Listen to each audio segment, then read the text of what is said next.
Folks, welcome back. My name is Rudy. You're watching Alpha Investments. We'll report the news. We talk about the cardboard world, the things that go up, the things that go down, the things that bamboozle, the things that go in trolley board circles. Hope y'all are having a beautiful day out there. Folks!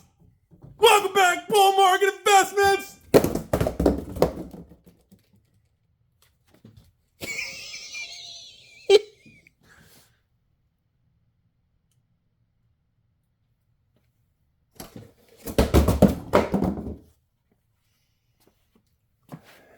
You know what that smell is? You smell that? That's fear. It's the smell of 90% of all money having feces on it. Ladies and gentlemen,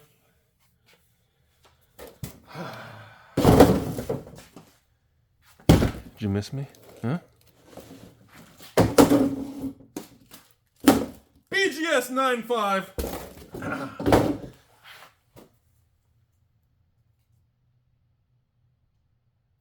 Today we're going to talk about the world of cardboard.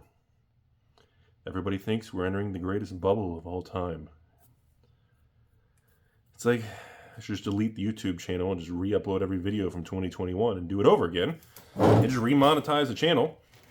Just make $10,000 a month on YouTube videos and just re-upload the same videos in a 10-year cycle.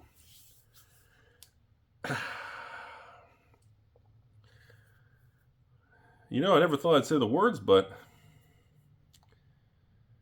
I think 2024 is going to be a wider net, bigger, and more successful than the actual bubble of 2021 that was falsely stimulated by the Pokemon bump of the old Logan Paul thing, and of course the stimmy checks and helicopter money from the U.S. government.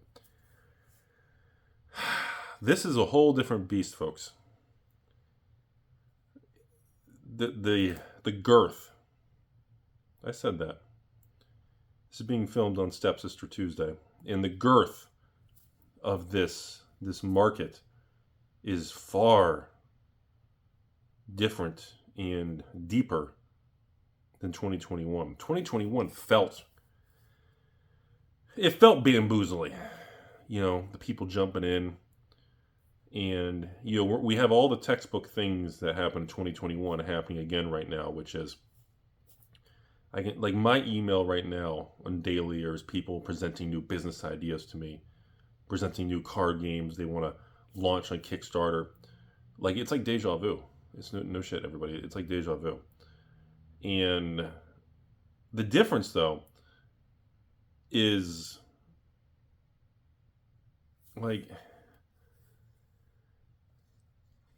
the growth of newer Magic, newer Pokemon, and the card games that are established right now they don't feel bubbly to me.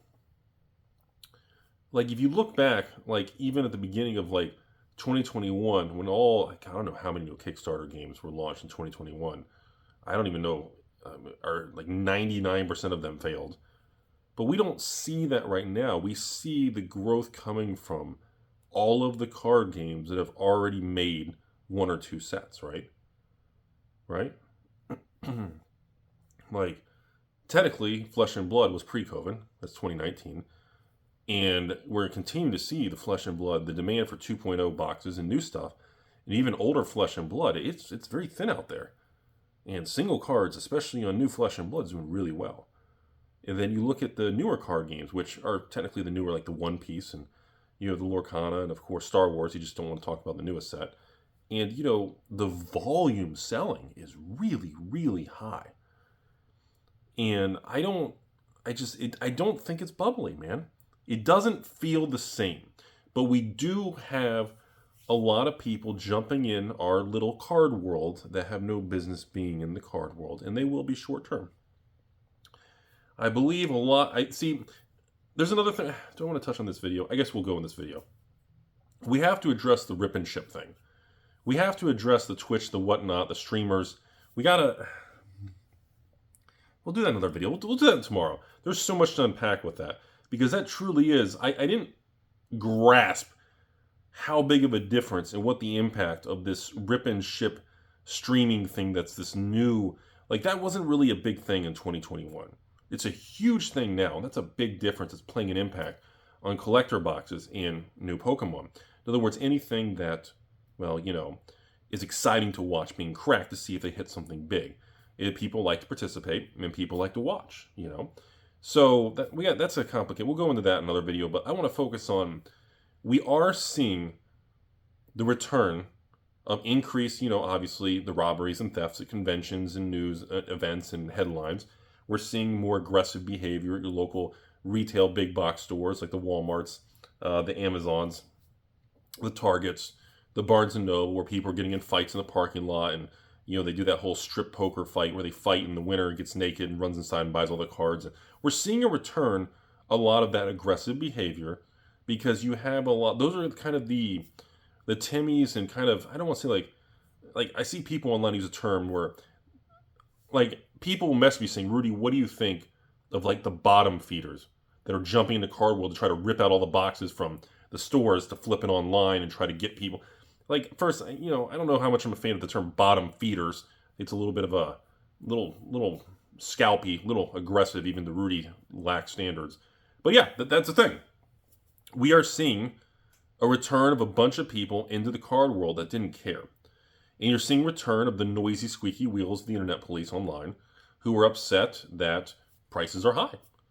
And then we're seeing a return of the game piece army yelling at companies who make the games, doesn't matter what company you are, who are yelling, saying, we want more boxes, everything needs to collapse in price. We're seeing a return of that strong tug-of-war anger, because that whole pitchfork army got real quiet in 2022, 2023, because, well, Pokemon just releases a product, Scarlet Violet, I don't know, base comes out, and stores pay $95 a box or something, and it's on TCG Player for $89 a box, and everybody just loses money. And so there's nothing to complain about. Stores don't go online saying, oh, here I am, making no money. Hey, look, at least dumbasses like Rudy will, absorb and take our heavy bags. It gets quiet because when the market tilts that way, stores and people like me, we don't really, even though I make YouTube videos and I communicate and run my business with Patreon and YouTube, I don't really have Facebooks and MySpace. That's why it's kind of a joke on this channel. I have a Twitter account. Apparently I got like 20,000 followers on it for not doing anything. But, Instagram, I don't do all this stuff, And the people, when the prices tank, don't really turn to those platforms. And now that we're seeing, we finally got out of that, and we're back to a more bullish, healthy market. It's been so long, people just forgot what it's like to pay normal pricing. $161 plus tax retail Pokemon box, which is $174 for most people.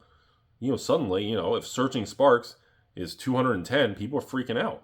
And honestly, if you want to talk MSRP, we talked about in the other video, it doesn't mean anything. It doesn't, like I said, it only matters to the person who's trying to leverage that for their anger online. And anyway, so back to this video to kind of piggyback on yesterday.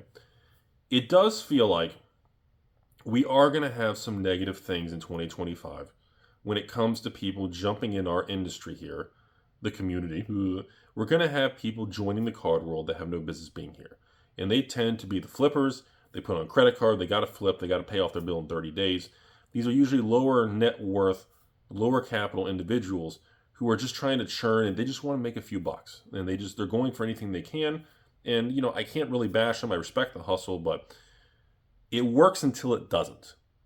There are going to be people that are going to do this. And it could work for them all of 2025. It could work all of 2026. And then maybe Q2 2027, the bull market comes to an end, it tilts, and all of a sudden everything goes to hell. Nobody knows when the teeter-totter or when the duck-duck-goose game is going to come to an end. But we know eventually it always does.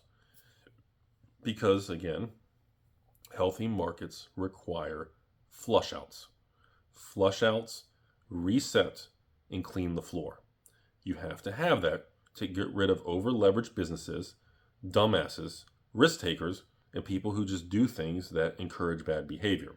The purpose of bear markets and the purpose of crashes is to rid those zombie companies who have no business and their balance sheet is shit. It's to rid the people in debt, because essentially everything they got in debt for is now collapsing in value. They can't sell it. They can't pay off the debt. They're upside down. They have negative equity, and it implodes. But you have to have those washouts, everybody. We went through a 20-month washout, 19 months technically. And that's why we have such a good foundation for the 2024 bull market. And yes, bull markets last on average 1 to 8 years, with the average bull market lasting between like 2 and 5 years, where the average again is usually between 3 and 4, around 40 months is the average bull market. Now, are we going to do that again? Who knows? Nobody fucking knows. There's no way to know. But we've gone through 1 year of straight up of one of the most powerful years we've had. So the odds are statistically favorable that 2025 is going to be a powerhouse. And based on Magic and Pokemon leading the market, the two big boys, it looks like it's going to deliver. Okay? And then every other card game behind it, from what I'm seeing, and then the communication I've had with the Flesh and Blood, it's going to be fucking massive. Like balls out, boys. You guys don't understand what's coming. Like, it's going to be, like, this shit's going to get wild. And then look what's happening with One Piece. It's not dying. They reprinted, they thought it was dead. No. Oh, I'm sorry, what was that in the back?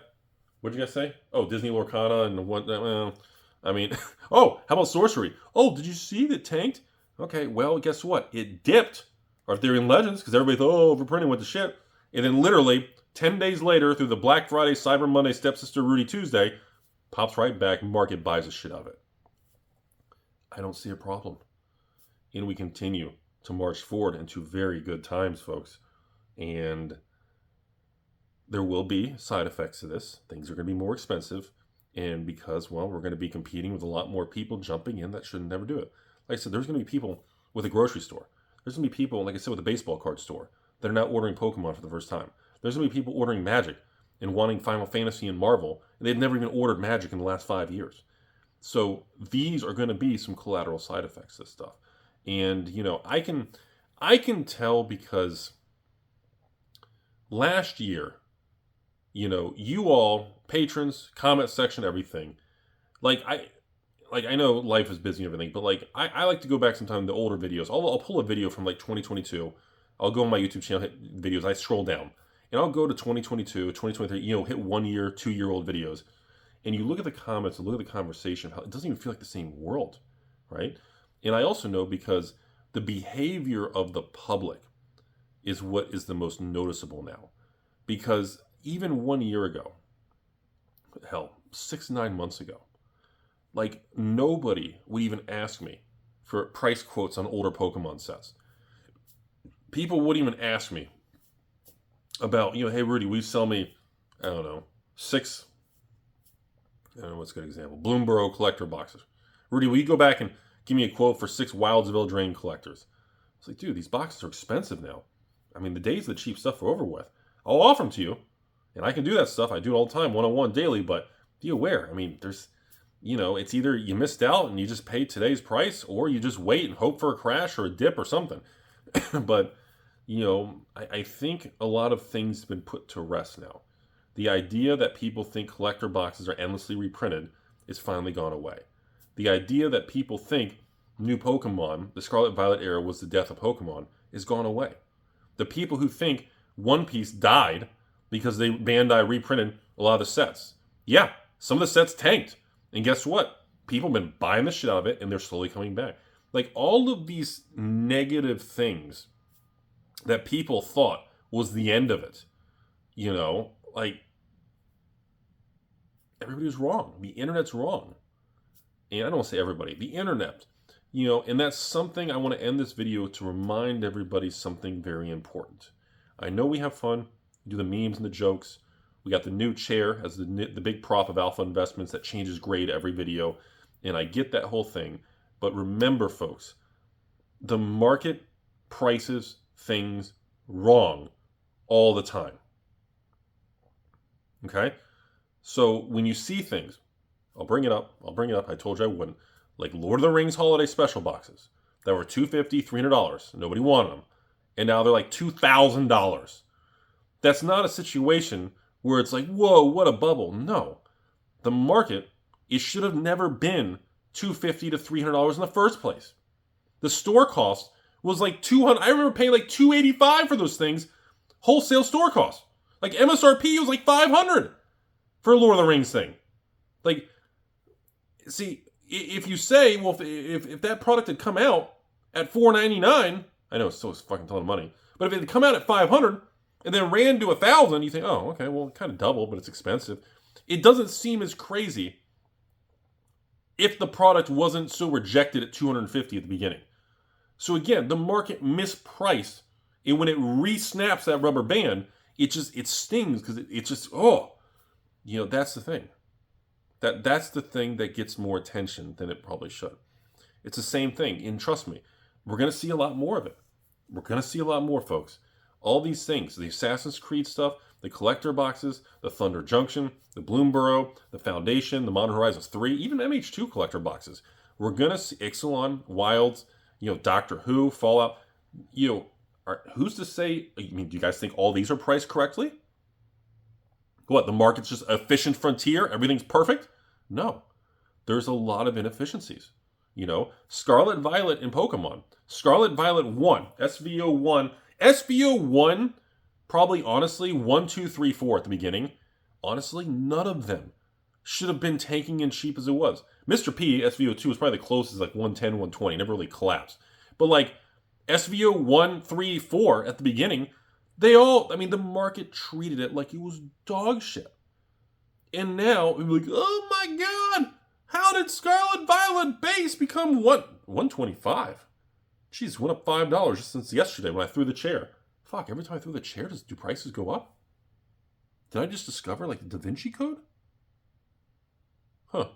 But that's my thing. People ridiculing me because I would talk about Paradox Rift because it was available distribution, they could get more. And then the dumbasses on the internet, they go, see, that's what Rudy has to pump. It's the only thing he's allowed to buy. The market can be wrong. And most people on social media are just dumb. And they're not dumb in a derogatory way. They're not stupid. They're not retarded. They're not idiots. No matter what word you want to use, people just don't know. And so when I see that, it makes them look like Timmy's because they're saying things that make me when I go to the bathroom and I take all my clothes off and I count how many balls I have, I go, I feel bad for that person because I know what's eventually going to happen. Behind me, I don't even, SVO2. That whole palette is SVO2. This whole palette is Surging Sparks. That's 1,000 Surging Sparks. Okay?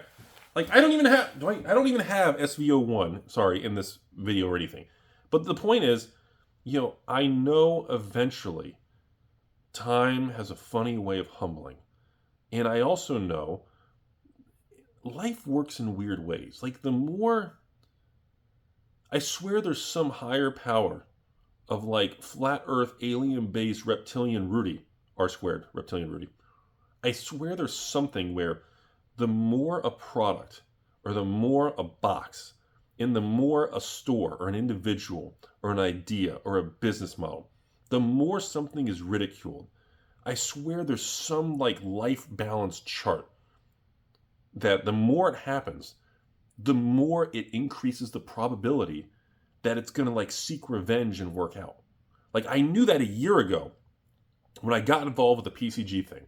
I knew with the PCG card grid, premiercardgrading.com, I knew when I bought into it and did this, I knew the immediate internet reaction was going to make fun of it, laugh and say, oh, what's the new grifter, scam, whatever, scalping scum. Like I knew immediately, no matter how it's presented, it's going to be looked at, tear down and breaking apart into ways that make me look dumb.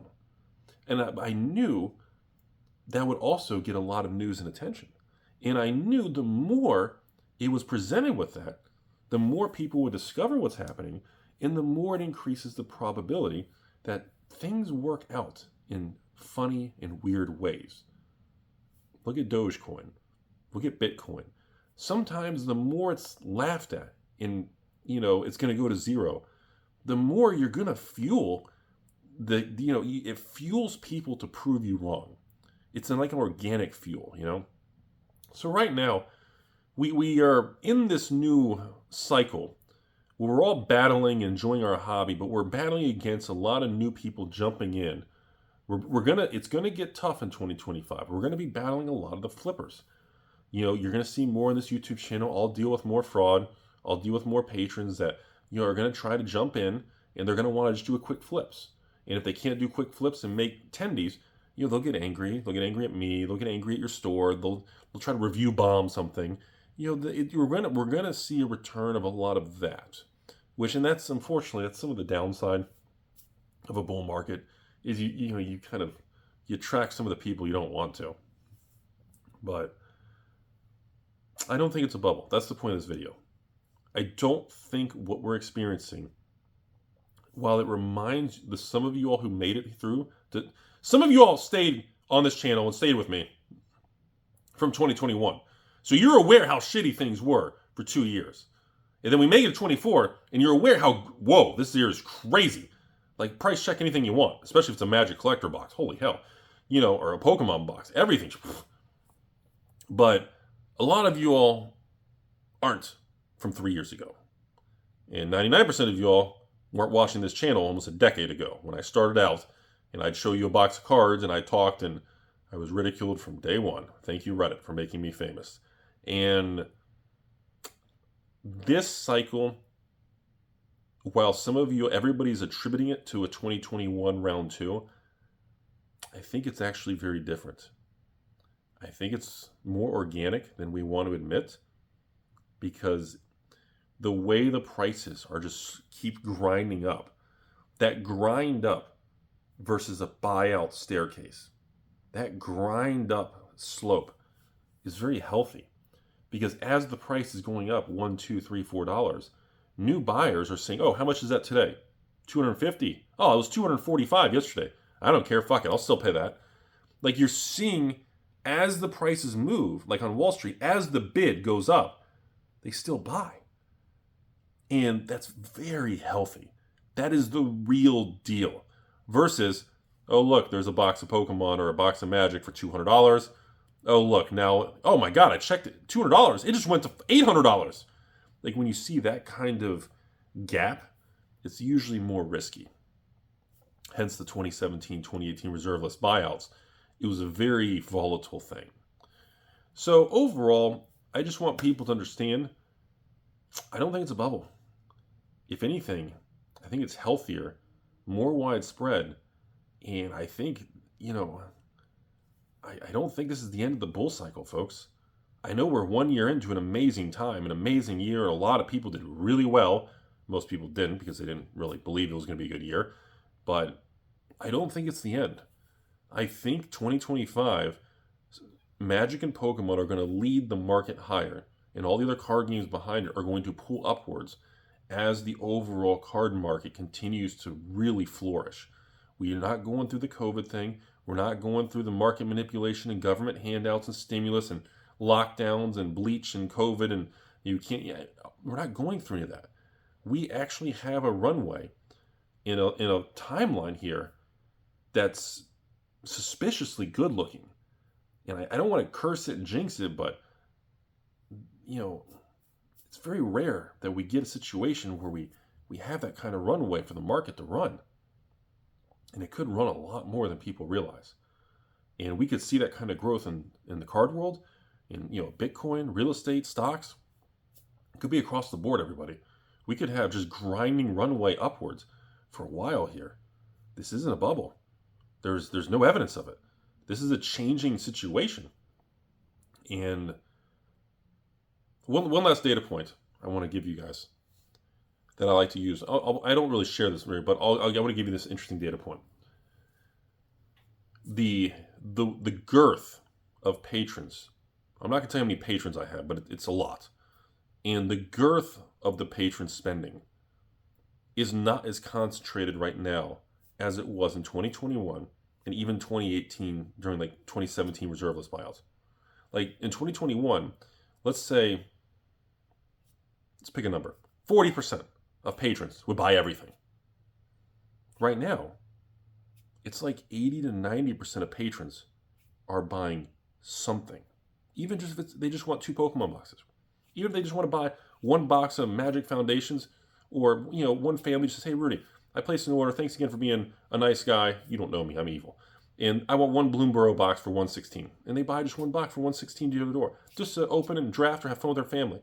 You know, the width of the orders is more widespread. The V of the alligator mouth is wider versus a narrow select few of wealthy whales that are absorbing everything.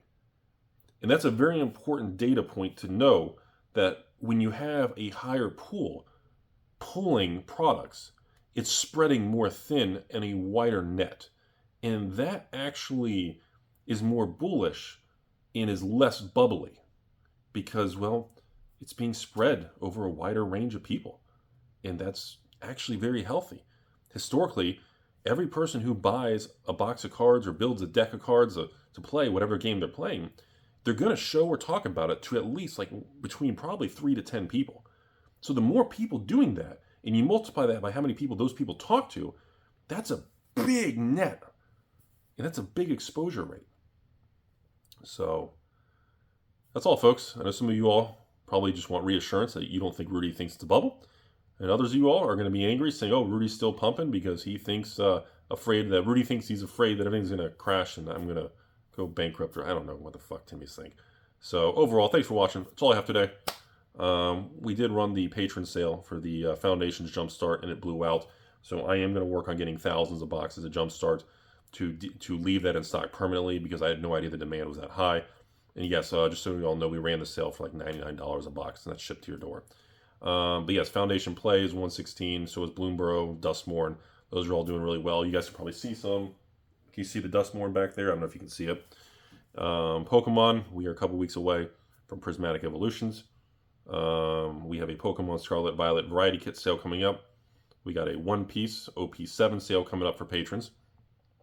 We have the Flesh and Blood sale coming up. And of course, we have a MetaZoo Rudy year-end failed MetaZoo tax loss sale coming up. And what else do we have happening here? That's enough. You guys get the idea.